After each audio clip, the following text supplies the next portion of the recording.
رشدنا واهدنا اللهم صل وسلم وبارك عليه وعلى آله.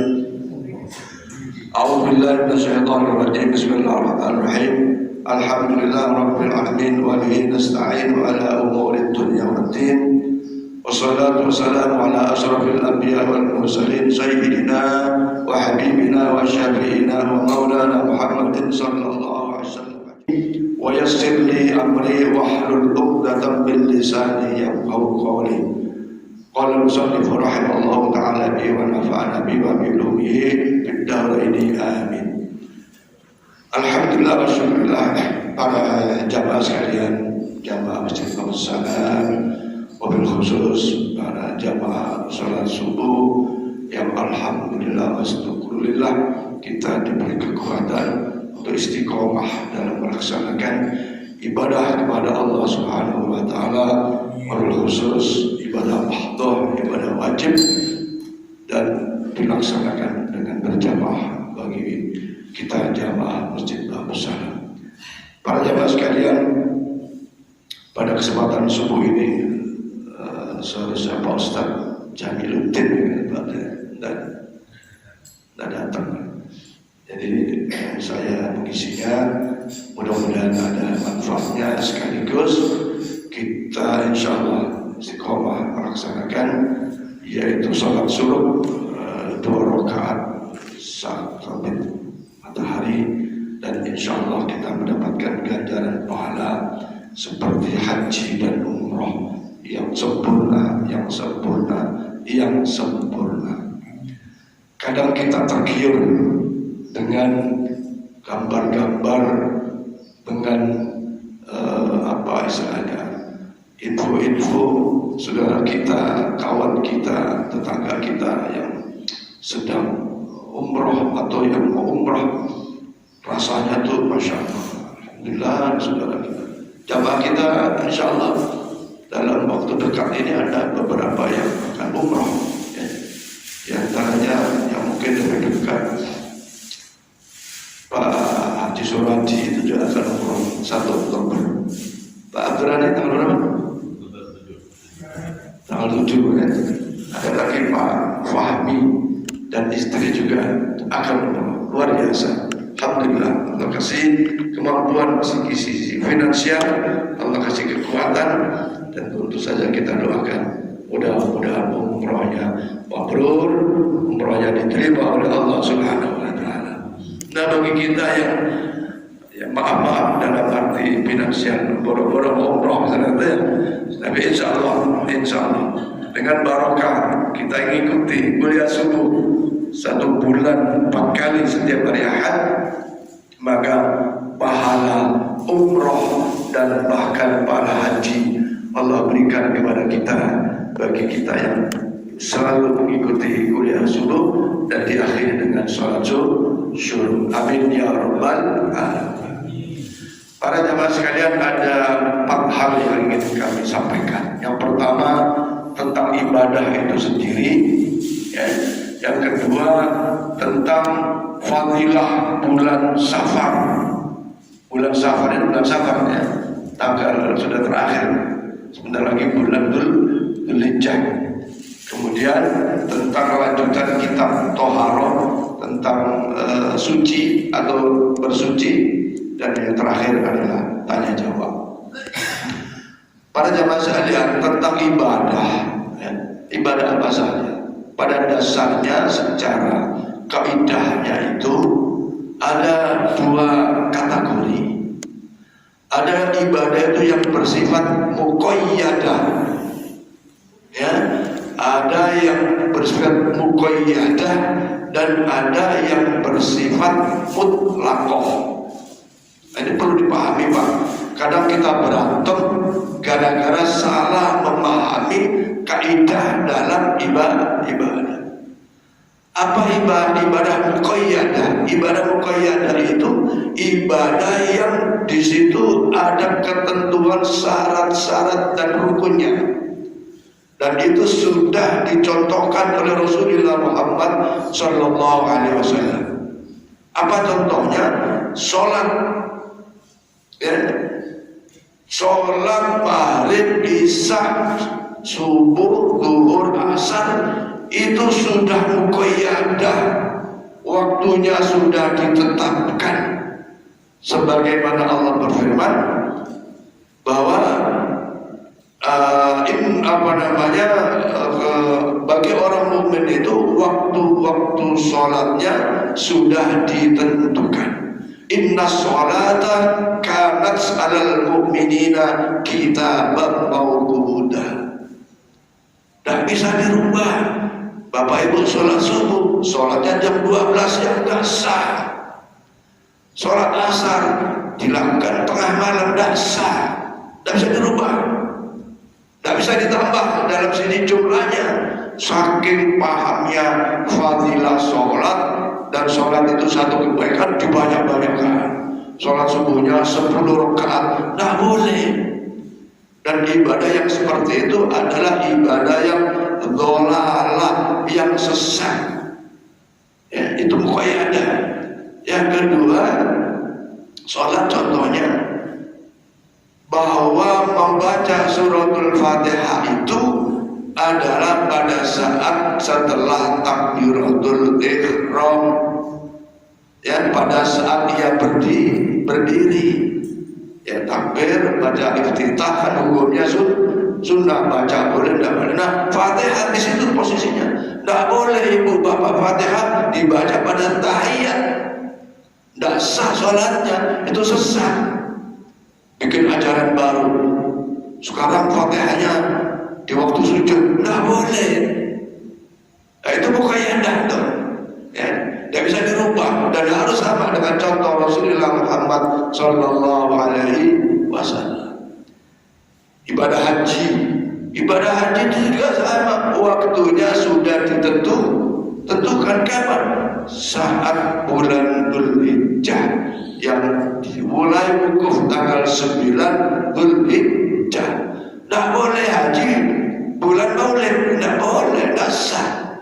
Dan haji di situ harus misalnya menggunakan pakaian ihram, ada tawafnya, ada sa'inya, bahkan ada wukufnya, dan tempatnya harus di Mas'aril Haram, harus di Mekah, atau jumrohnya di Mina. Tidak boleh diganti di mana, tempat lain, tidak boleh. Muka banyak, itu muqayyadah, tidak bisa dirubah. Dan ini sudah masyhur, sudah ada kesepakatan para ulama berdasarkan hadis Rasulullah SAW dan firman Allah Subhanahu wa Ta'ala. Al-Hajju Ashhurun Ma'lumat, sudah ditentukan bulan-bulannya itu. Ini ibadah yang muqayyadah. Tentu ibadah wajib yang lain, puasa sama. Nggak boleh puasa dimulai zuhur misalnya, tidak boleh, harus dimulai dari terbitnya matahari, diakhiri dengan tenggelamnya matahari, dan waktunya juga bulan Ramadan. Tidak boleh puasa bulan Safar, artinya puasa wajib. Nah, ini saya kira. Nah, para jemaah sekalian, di sisi lain ada ibadah yang mutlak, tidak mesti ikut Rasulullah, tidak mesti secara khusus ikut Nabi Muhammad Sallallahu Alaihi Wasallam. Bayangkan kalau kita kurban harus persis ikut Rasulullah. Kurban unta, banyak kita ajar unta di sini, ya kan? Dan maka mutlak boleh diganti sapi, diganti kambing. Nah, para jamaah sekalian, sekarang ini sedang di medsos itu, demi Allah, ada Ustaz Farhan juga disebut, ditulisannya Ustaz Farhan, demi Allah tidak ada contoh dari Rasulullah wirid ba'da sholat baca Fatihah. Ada gitu kan? Tak ada contoh wirid ba'da sholat pakai Fatihah, tidak ada. Tidak ada contoh wirid Allahumma anta salam minka salam wa ilaika ya Abdul Wahid Rabbana bisalam wa atamnal jannata bi rahmatika ya Rasulullah tabarak Rabbana wa. Tidak ada contoh. Coba kita Ini wirid ibadah mutlaqah. Boleh wirid, boleh tidak. Boleh apa? Boleh wirid, boleh tidak. Boleh persis contoh Rasulullah, boleh ditambah, boleh dikurangi. Ya Bu, jangan wah ini kok wirid di kita pakai Fatihah misalnya gitu. Ya. Ada lagi yang saklek tuh. Apa namanya setelah sholat, ya. Sebelum sholat, ya. Ada yang tak boleh tuh pakai as-sholatu jami'ah rahimakumullah. Ya sudah cukup akimu wa'tadilu misalnya itu. Tasawwu subuhakum wa inna tasbihata subuh min tamamis sholat. Cukup. Bid'ah itu kalau ditambahin as-sholatu jami'ah rahimakumullah sesat. Tidak ada contoh dari Rasulullah. Tidak mampu Bu Pak kalau kita ngikut persis contoh Rasulullah, tidak mampu. Rasulullah sholat malamnya kayak gini sampai dan seterusnya. Jadi ada yang persis ikut contoh Rasul, ada yang boleh kita tambahi, bahkan ada yang kita tidak kerjain apa-apa. Termasuk tadi jenis-jenis wirid, ya, jenis-jenis wirid. Termasuk bacaan-bacaan di dalam sholat itu. Ya kalau kita persis ikut contoh Rasulullah, sholat sunat, baca surat Al-Baqarah rakaat awal, pada surat Ali Imran rakaat selesai. Nah, jadi ayo saya mengingatkan pada diri saya kita semua, jangan gampang terkecoh dengan pendapat-pendapat yang beredar di medsos tentang pola ibadah. Tapi kalau ada ibadah maghrib 4 rakaat, nah baru tuh kita salah tuh, ya kan? Tapi kalau model-model wiridan, model-model doa-doa, ya itu kata Rasulullah, antum a'lamu bi umuri dunyaku, ya kan? Sekarang nih Bu, ikut Rasulullah, cari duit harus dagang, bayangin, cari duit harus dagang, nggak boleh cari duit pegawai negeri, pegawai swasta. Tidak ada zaman Rasulullah pegawai negeri, tidak ada. Pegawai swasta ya, mungkin ada ya, tapi namanya tidak seperti sekarang. Coba semua dagang, kayak apa tuh? Ya, semua dagang, kemudian dagang kambing, gembala kambing, gimana tuh? Maka boleh seperti itu, tidak ikut Rasulullah boleh. Karena apa? Setiap kita punya potensi yang beda-beda. Ada yang jadi guru, ada yang jadi dosen, ada yang jadi pedagang, ada yang jadi petani, ada yang jadi macam-macam, ada yang jadi kontraktor, di mana-mana kontrak rumah. Bukan maksudnya kontraktor membuat pekerjaan atau melakukan pekerjaan kontraktor ya. Jadi itu yang ingin kami sampaikan sekali lagi, semata untuk memahamkan kepada kita, menguatkan pemahaman kita, jangan terkecoh terhadap ibadah yang sifatnya mutlaqah. Kapan saja boleh, tentu saja berkenaan tempat ya, kalau memang mau baca Quran di WC itu umumnya nggak boleh, dan seterusnya. Berikutnya para jamaah sekalian, bahwa ini bulan Safar. Safar itu kalau dalam sejarahnya adalah bulan yang kosong. Bulan yang kosong. Di zaman dulu di Jazirah Arab itu banyak suku-suku dan hobinya perang. Ibaratnya gini, suku duta bandara karena hobinya perang, pas bulan itu semua keluar nyerbu pada tembin umpamanya, semua keluar ya, sehingga duta bandara kosong. Atau sebaliknya kita diserang oleh suku lain sehingga perbekalan yang ada di duta bandara ini karena dikuasai oleh suku yang sedang menyerang kosong. Yang tadinya punya beras banyak, nggak habis semua. Ya. Maka kata Rasulullah SAW, jangan kosongkan Safar dari hal-hal yang baik. Ya, jangan kosongkan setiap saat sebulan itu dengan hal-hal, artinya apa? Selalu diisi kebaikan. Alhamdulillah, saya meyakini bahwa bulan apapun kita selalu berbuat baik. Nah, dalam hal perbuatan baik ini Allah Subhanahu wa taala berfirman, Bismillahirrahmanirrahim, man jaa bil hasanati falahu asyru amsalihha. Ya, klasifikasi kebaikan itu setidaknya ada 3. Kebaikan yang diganjar dengan 10 kebaikan, ada kebaikan yang diganjar dengan 700 kali kebaikan, ada yang kebaikan diganjar dengan 700 kali dan lebih. Yudha'afu liman yasha. Yang pertama Allah berfirman tadi itu, man jaa bil hasanah, setiap siapapun berbuat kebaikan, falahu asyru amsalihha, akan diganjar dengan 10 kebaikan. Di antara kebaikan yang kita lakukan kan macam-macam, ya. Senyum kebaikan, mengucapkan salam kebaikan, ya. Apalagi yang sudah dasarnya baik, sholat dan sedekah, ya. Bahkan mengambil duri paku di jalan supaya gak kena motor orang, gak kena gijek orang, akhirnya bahaya, dipinggirin, kebaikan. Maka insya Allah dari 1 kebaikan diganjar dengan 10 kebaikan.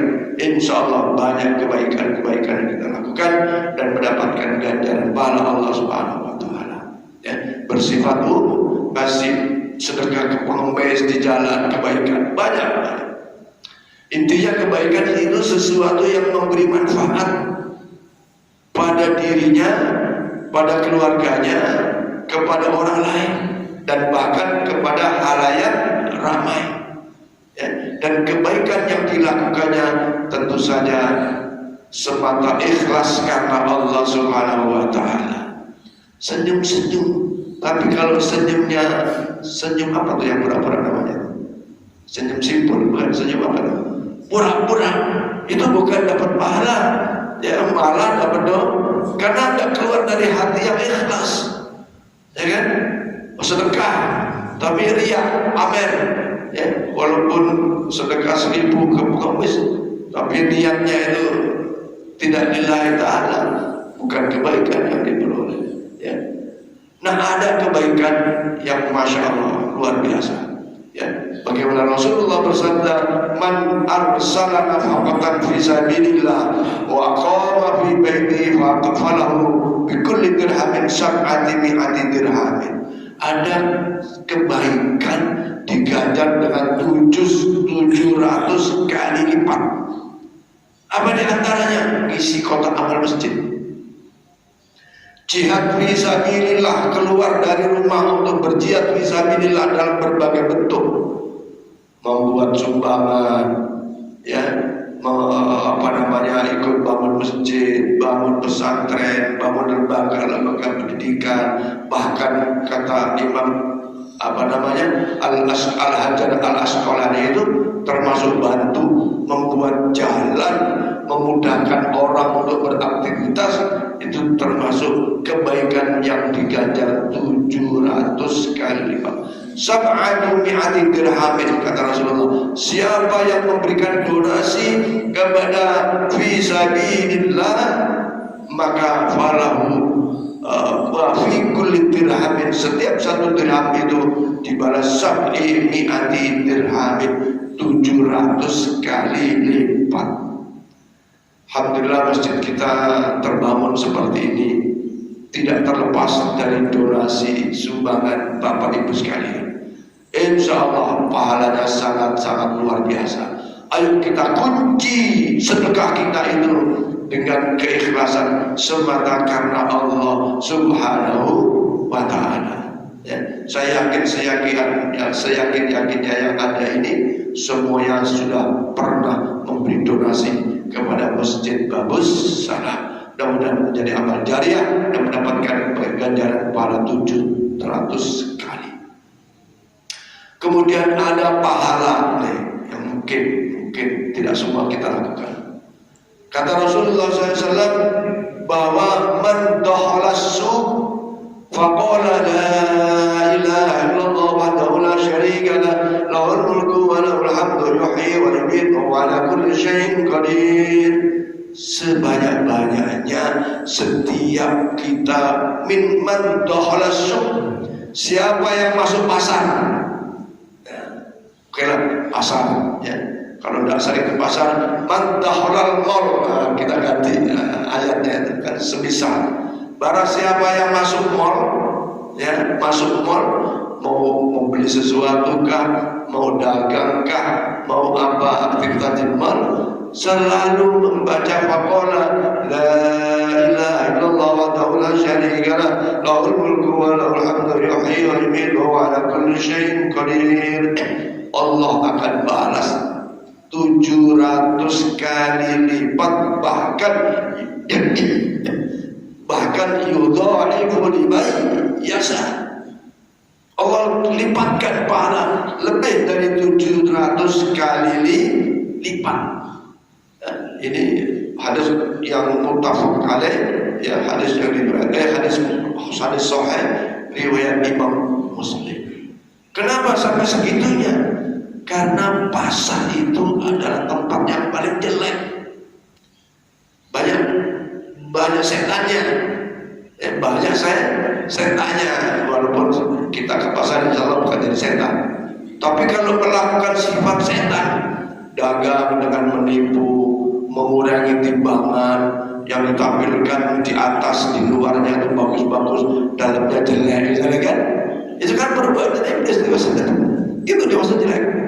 Dimaksud jelek itu banyak transaksi yang tidak jujur, tidak jujur, ya.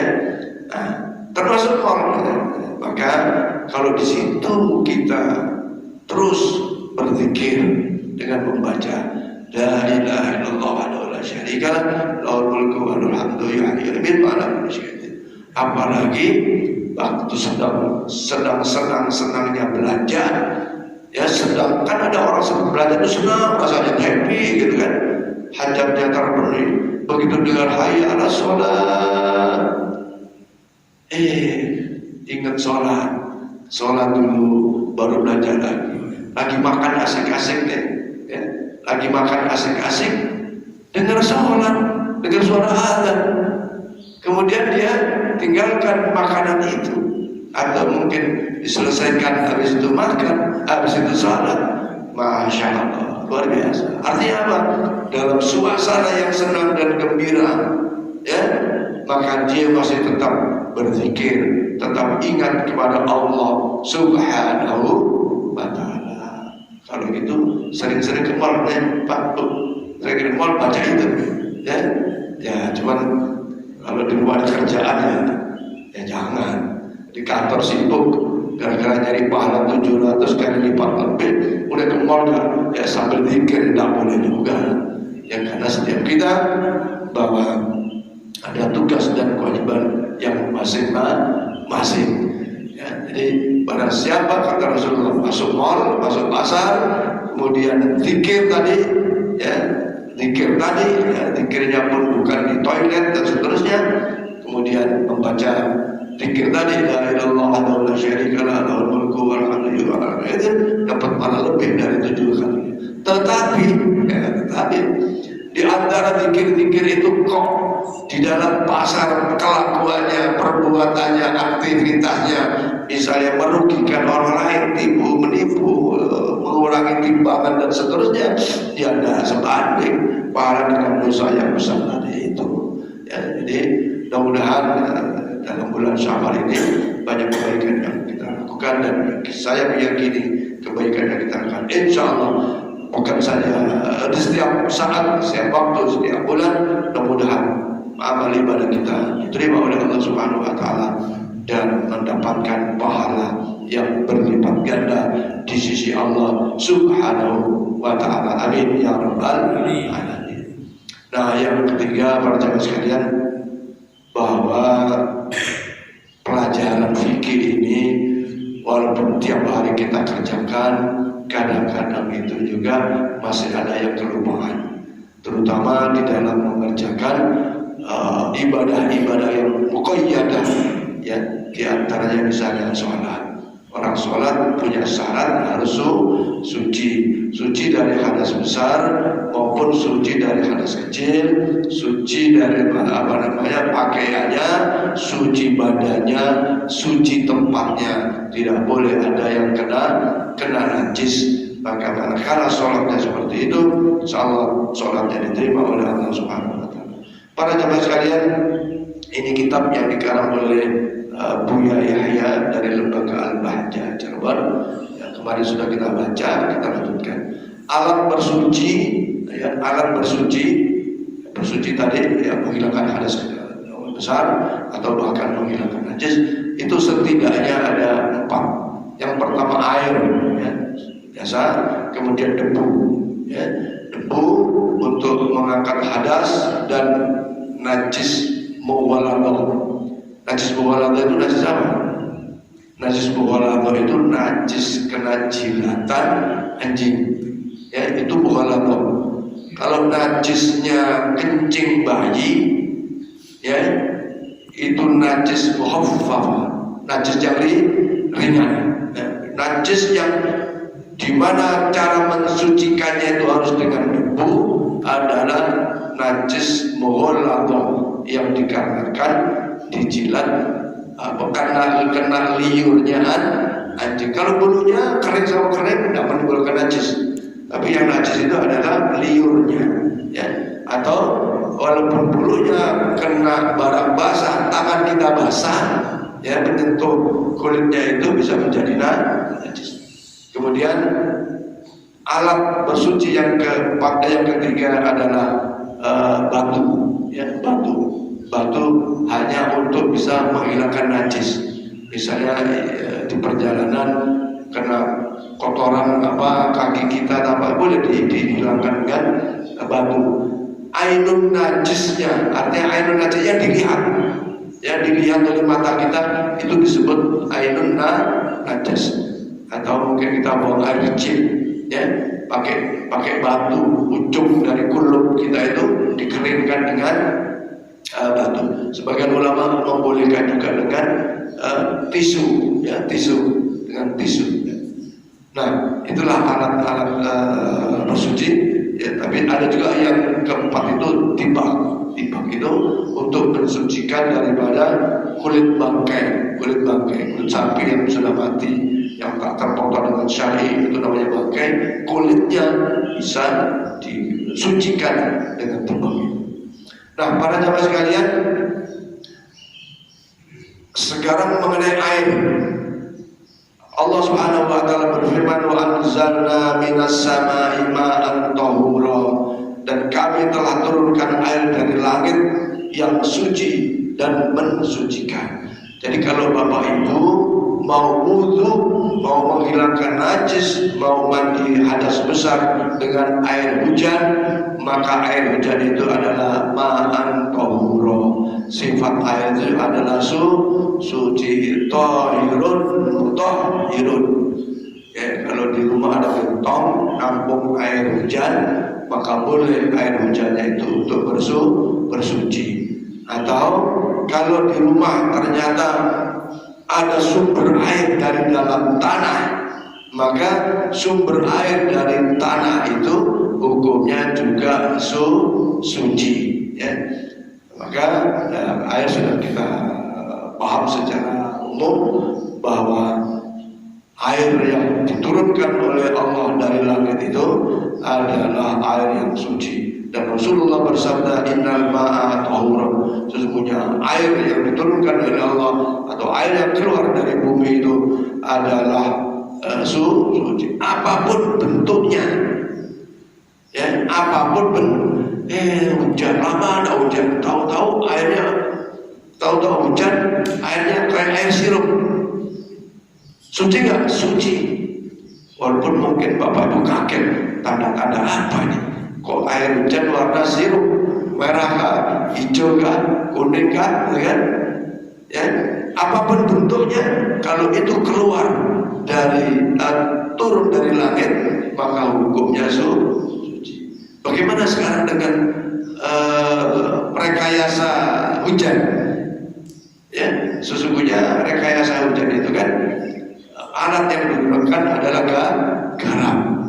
Nah, hukum garam adalah suci. Lewat helikopter misalnya disebar garam, akhirnya awan itu yang tadinya menggumpal bisa jadi cair dan timbullah hujan. Jadi apapun bentuknya, termasuk tahu-tahu di dalam tanah Pak Mukhtar ini keluar air.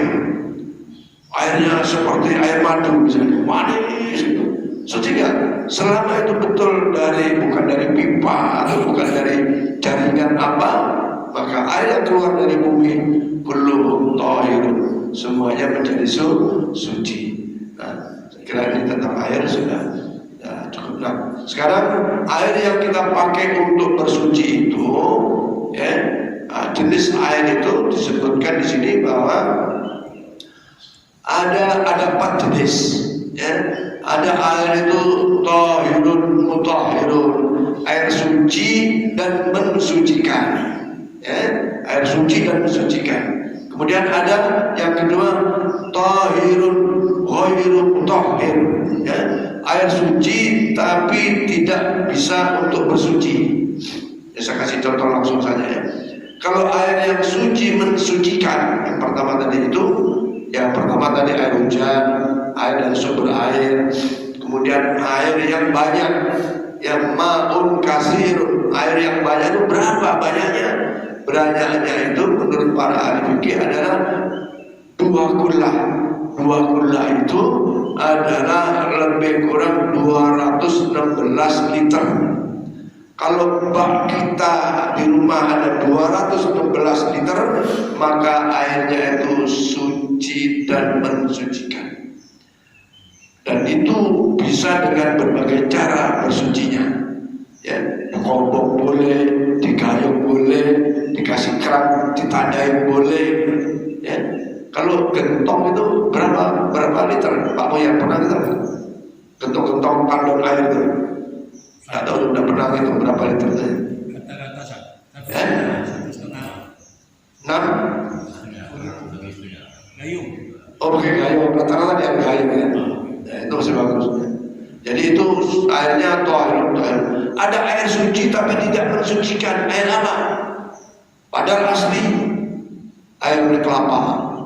Itu kan asli itu. Ya, bapak ibu ngambil kelapa karena depan rumahnya pohon kelapa, udah waktu duhur mau sholat. Gak ada air kelapa. Kelapa diambil dibuka, bersih putih, suci kan?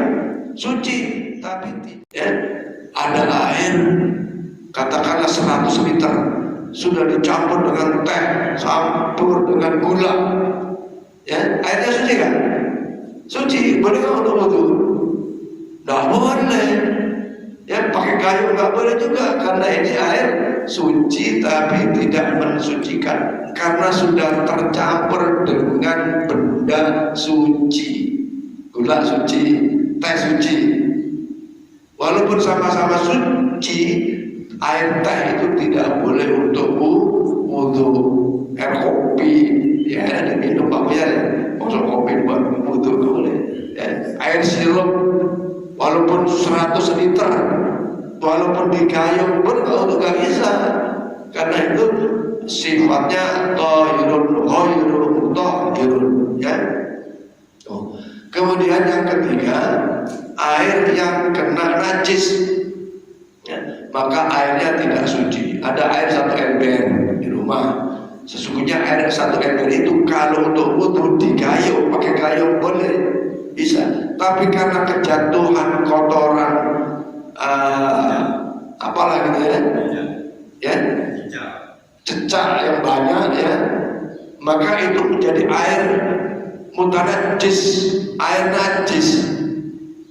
Maka tidak bisa untuk bersuci, untuk wudhu nggak bisa, apalagi untuk mandi jenabah nggak bisa, karena airnya sudah tercampur dengan benda najis. Apalagi air itu sudahlah 1 ember sedikit, berubah warnanya, berubah baunya, berubah rasanya, maka jangan dipakai wudhu, tidak sah wudhunya. Ya.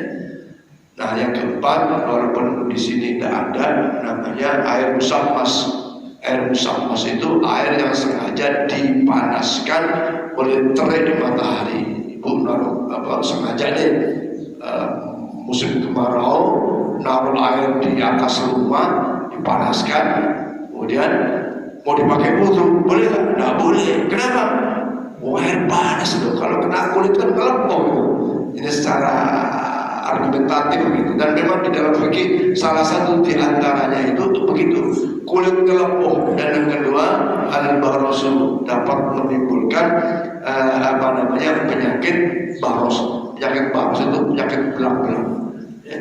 Nah, jadi para jemaah sekalian, air itu ada 4 jenis. Air yang thahirun mutahhirun, suci dan mensucikan.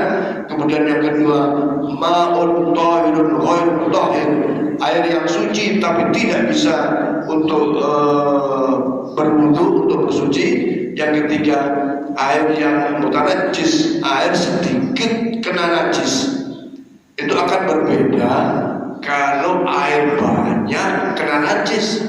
Itu beda nih. Ya, suatu ketika zaman dulu ya, saya ke daerah Surabaya Selatan sepanjang, baru kali itu tuh saya melihat yang satu wudu di sebuah kali itu, yang satu buang air besar. Nah, coba di sini mungkin ada juga ya. Saya lagi mau wudu, air kan sedang mengalir gitu, wudu di depan tuh kotoran manusia ya Pak, ngambang, keluar langsung. Airnya suci kan? Suci nggak airnya? Coba, ayo. Suci, kenapa? Airnya ma'un kathirun, air banyak mengalir. Kalau gitu pada saat hujan deras kita wudu di got sini, bisa nggak? Bisa nggak? Bisa. Oh, saya pernah lihat di Jalan Warsakaf itu, ya, masjid apa itu, Nurul Hidayah, di agak pojok ini tuh, darah itu masuk, enak banget orang sikat gigi ya kalau saya bilang sikut ya, nyaman kan itu, enak, kubir ibu-ibu hanya pakai kember gitu mandi di airnya. Nah, kalau airnya tuh nembus ke beberapa sungai, kali bisa, bukan bisa jadi bahwa Rasulullah bersabda bahwa ma'ul bahri, air laut itu thahirun mutahhirun. Bapak kalau ke Sungai Kapuas sedang keruh, ya kan, sedang keruh, itu kalau yang nggak biasa tuh airnya kan coklat gitu, ya, itu suci nggak? Suci. Walaupun pas kita ngeraup gitu ada benda najis yang lewat, ada bangkai atau apa, tetap hukumnya suci. Tapi kalau air sedikit ya seperti tadi kena najis, maka namanya ma'un mutanajjis, air yang kena najis, dan itu tidak bisa digunakan untuk bersuci. Saya kira bisa kita pahami. Maka hati-hati Bapak-bapak, Ibu, kalau di rumah airnya sedikit, cuma 1 ember atau kolam kita, bak kita itu kurang dari ukuran 60 kali 60 panjang lebar, tinggi 60, maka itu dipastikan kurang dari 216 liter. Jangan seenaknya kita wudhu, jangan seenaknya kita wudhu, karena di situ ada yang disebut air, nanti ada pembahasannya, yaitu air mustakmal. Air mustakmal itu air yang digunakan, air yang telah digunakan untuk bersuci. Misalnya gini, apa air yang telah digunakan bersuci? Ibu membasuh wajah, netes, ya, membasuh wajah kan? Tetesan air inilah yang disebut air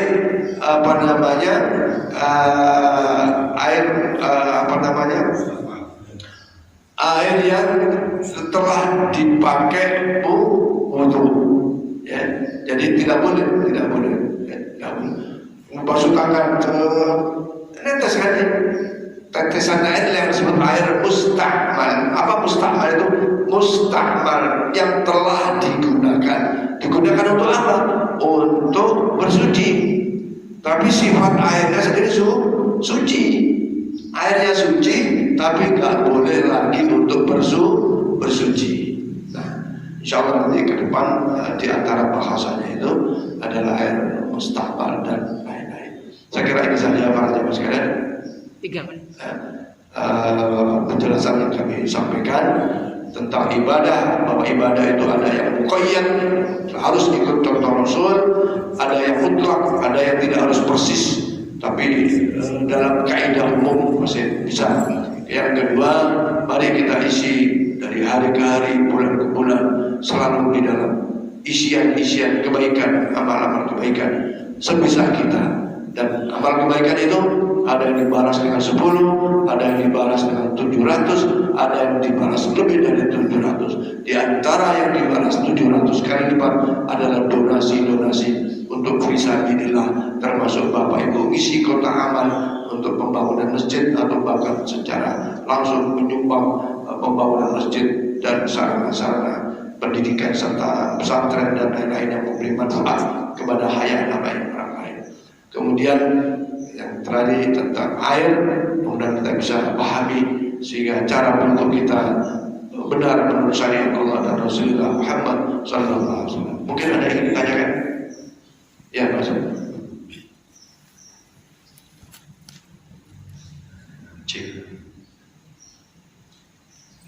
Ini pengalaman saya di rumah wabarakatuh. Ini pengalaman saya sendiri Pak Ustadz beberapa tahun yang lalu. Namun saya masih ingat mengenai wudhu. Jadi ketika saya zuhur di salah satu masjid di daerah Sungai Raya, saya nggak sebutkan masjidnya, saya masuk ke Ustadz, tapi belum wudhu. Begitu saya keluar, saya belum pernah masjid itu ada tampilan air dengan kucurannya banyak. Saya berasumsi menduga ini untuk wudhu. Saya wudhu aja di situ dengan tenangnya, lalu ikut masuk sholat Jumat berjamaah. Begitu selesai, assalamualaikum, ditegur sama tugas mungkin Pak Marbot, maaf Pak, tadi wudhu itu air minum, sakit saya Ustaz. Begitu saya keluar, ada petugas sudah masukkan air galon ke tempat saya wudhu tanpa air itu. Jadi pertanyaan saya, itu bagaimana menurut pendapat Ustaz? Yang saya tadi, terima kasih. Assalamualaikum warahmatullahi wabarakatuh. Waalaikumsalam warahmatullahi wabarakatuh. Ya, jadi air katakanlah air galon ya, boleh nggak air galon? Boleh. Yang penting caranya tadi ditanya tadi itu, ya. Kalau Pak Asep wudhu dari air yang sesungguhnya untuk minum, air untuk minum itu bukan saja cuma suci, tapi bersih dari berbagai bersih. Jadi boleh ya, boleh. Kecuali itu air kencing di netes ya, kalau wudhu ya boleh. Air minum boleh, ya. Air galon, bahkan air katakan saya sebut merek Aqua itu satu botol yang 350 itu cukup juga. Cuma caranya harus tuang akal gini, tuang ini. Jangan dicelup begitu. Kalau dicelup air satu gayung dicelup, ya itu musta'mal menurut paham ulama-ulama Syafi'i ya, saya kira itu. Jadi insyaallah sah. Ya. Ada ibu-ibu yang bertanyakan Bu? Ya, Pak Tahu lagi. Sering saya membaca artikel-artikel soal toharoh, bahkan mendengar videonya di YouTube ataupun di TV. Itu banyak yang dari dulu itu kebanyakan menjelaskan tentang bersuci itu secara implisit atau garis besar saja, misalnya dengan air, dengan batu, dengan debu itu saja. Tapi caranya itu ya secara garis besar saja. Pertanyaannya, apakah ini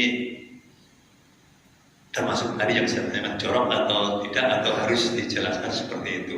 Begitu juga untuk kaum wanita. Terima kasih. Assalamualaikum warahmatullahi wabarakatuh. Waalaikumsalam. Tentang bagaimana istinja. Kalau tadi itu bukan soal toharo, itu soal istinja, soal mensucikan najis dari kencing kita, ya, bukan toharo istinja. Maka Rasulullah bersabda, apabila kita kencing, maka sebelum berakhir kencingnya itu harus dehek, apa namanya? Dehek gitu, untuk menekan supaya keluar. Nah, tentu saja penjelasannya tadi ditambah diurut dan sebetulnya itu yang saya kira tidak purno ya. Memang cara menuntaskan kencing kita supaya kalau setelah bersuci itu kemudian sholat tidak netes lagi. Nah, kalau toh ada misalnya karena usia mungkin juga penyakit netes terus, maka harus pakai pampers. Sama dengan ibu-ibu yang haid itu kan ada batasnya, ada kelazimannya. Imam Syafi'i mengatakan haidnya seseorang wanita itu pertama paling sedikit 1 tetes, kemudian kebiasaannya libaha 7 hari, aktaruha dan paling banyak itu 15 hari. Kalau ibu biasa haid itu 1 minggu, ternyata ini mungkin usia dan seterusnya kok atau apa namanya hal-hal lain terus kok 10 hari, maka harus periksa itu, diperiksa warnanya dan seterusnya. Dan kalau memang masih keluar harus pakai pampers dan tetap sholat. Ketahuilah salah satu di antara umat Muhammad yang tersiksa di alam kuburnya karena kencingnya, ceboknya tidak bersih. Itu juga bagian dari cara bersuci. Dan kalau kita bicara soal antara wudu dan mandi hadas besar, bahwa di dalam kitab Syafi'i disebutkan man iltiqa'il khitanaini, kalau laki dan perempuan farjinya, kemaluannya itu bersentuhan saja, iltiqa'aini, bersentuhan saja tanpa keluar sperma, tetap harus mandi wajib. Nah, menjelaskan tentang iltiqa'il khitanaini, 2 benda tubuh yang berkhitan itu apa? Yang kemaluan laki-laki dan perempuan.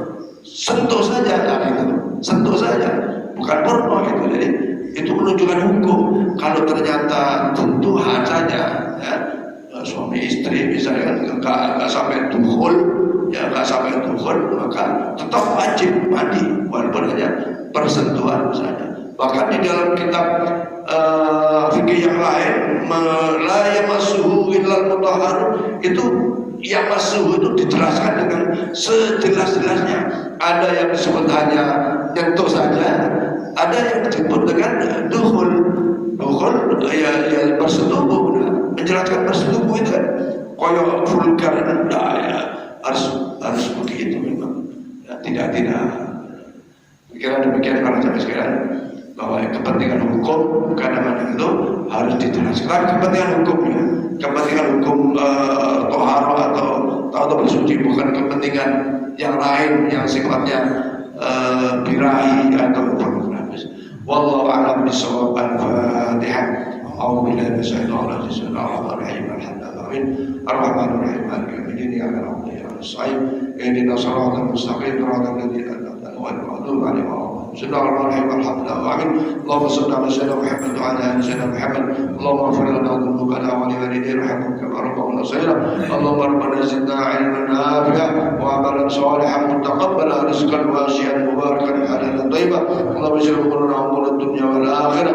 Allahumma ya rahman ya rahim irhamna. Allahumma ya ghani ya mughni ya razzaq ya wahhab. Allahumma ya qadi al hajat ya qadi al hajat ya qadi al hajat, ikdi hajatan ya Allah. Kabulkan seluruh hajat-hajat jamaah Masjid Bagus Salam ya Allah. Kullu hajatin dunya wa hajatil akhirah bi barakati salat subuh berjamaah, bi barakati kuliah subuh ya masjid, bi rahmatil sayyidina Muhammad sallallahu alaihi wasallam wa bi jahi sayyidina Muhammad sallallahu alaihi wasallam. Rabbana hab lana min azwajina wa dhurriyyatina qurrata a'yun waj'alna lil muttaqina imama. Rabbana atina fid dunya hasanah wa fil akhirati hasanah wa qina adzaban nar. Sallallahu alaihi Muhammadin wa ala alihi wasallam. Alhamdulillah rabbil alamin. Bikranya maaf dan Allah wa yakum ajma'in ila liqa' as-salam. Wallahu thayyibul aqwam tariq. Assalamualaikum warahmatullahi wabarakatuh. Sallallahu ala Muhammad sallallahu alaihi wasallam. Sallallahu ala Muhammad sallallahu alaihi wasallam. Sallallahu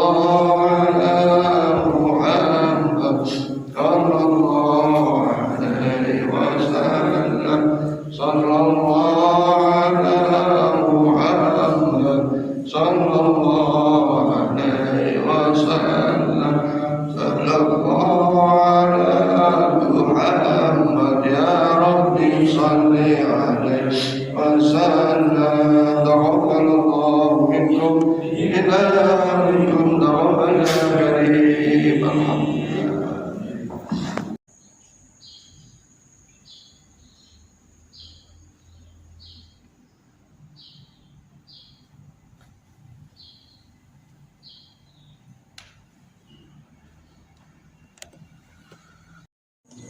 Kopi masih yang kopi loh,